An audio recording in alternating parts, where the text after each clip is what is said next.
Good afternoon, everybody. Please have a seat.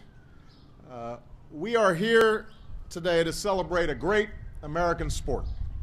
And obviously, we've had this event scheduled for some time, and events have a way of intervening.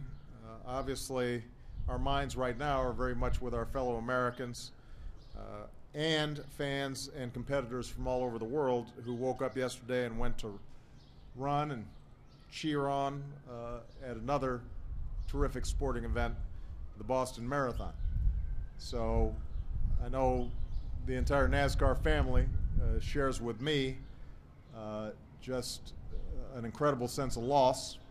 We mourn the victims. We pray for their loved ones. And rest assured, as I said today, and will continue to say until it gets done, we're going to uncover whoever it is that was responsible for yesterday's cowardly act. We're going to find out why they did it, and they will be brought to justice.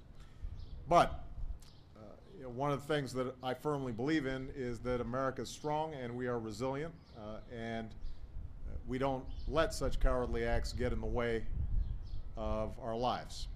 And today we are here to congratulate Brad Keselowski for winning his first NASCAR Sprint Cup Championship, so give him a big round of applause.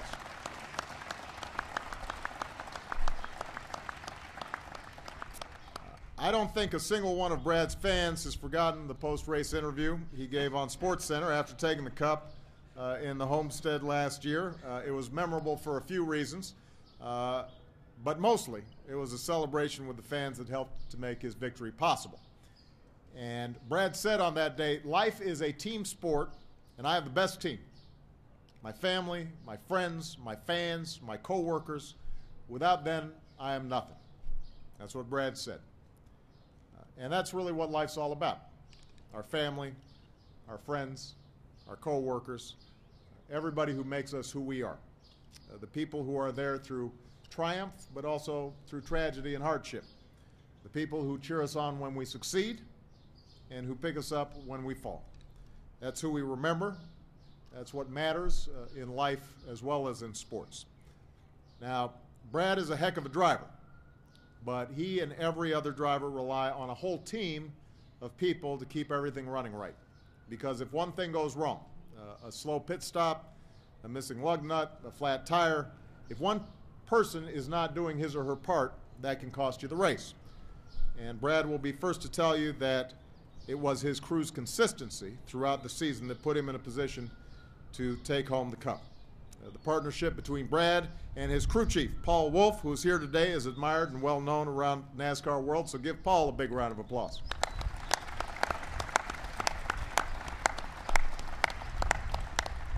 Their friendship, their teamwork, their desire to win it all kept the whole crew firing on all cylinders, especially in that final race. With the help of his crew, Brad brought home the first ever Sprint Cup Championship for team owner Roger Penske, who is something of a racing legend himself. So congratulations to Brad and Roger and Paul and all the Penske racing team. Congratulations.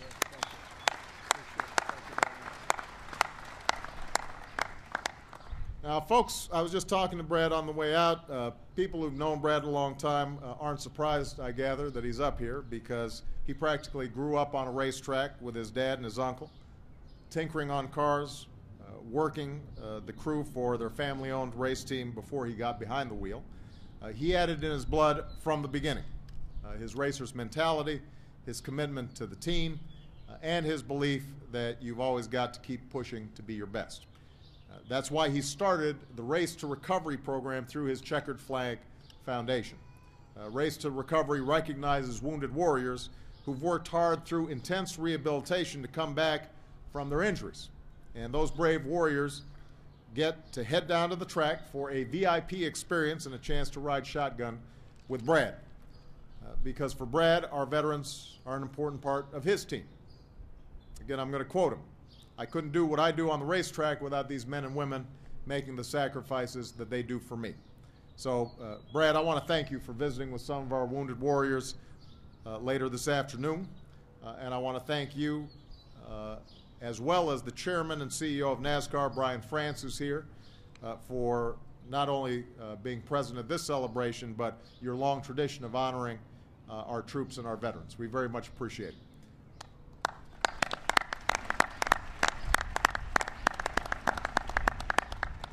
So none of us could do what we do without the men and women who sacrifice for us every single day, our troops, our veterans, and as we were reminded yesterday, once again, the first responders and National Guardsmen who run towards trouble without regard for their own safety so they can look out for ours. I want to thank all of them, all our men and women in uniform who keep us safe. But most of all, we're here today to congratulate Brad and his whole team. Best of luck as you gear up for this year's chase. I was just telling them I was getting tired of seeing Johnson all the time, and I understand that now Brad and Jimmy are going at it again. So I know that this is going to be a competitive race, a competitive sprint this year as well.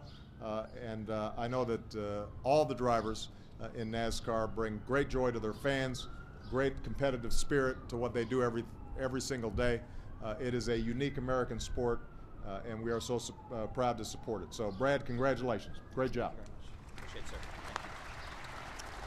Now I'm going to take a look at this spiffy car. Brad offered to let me drive it around the South Lawn, but Secret Service once again said no.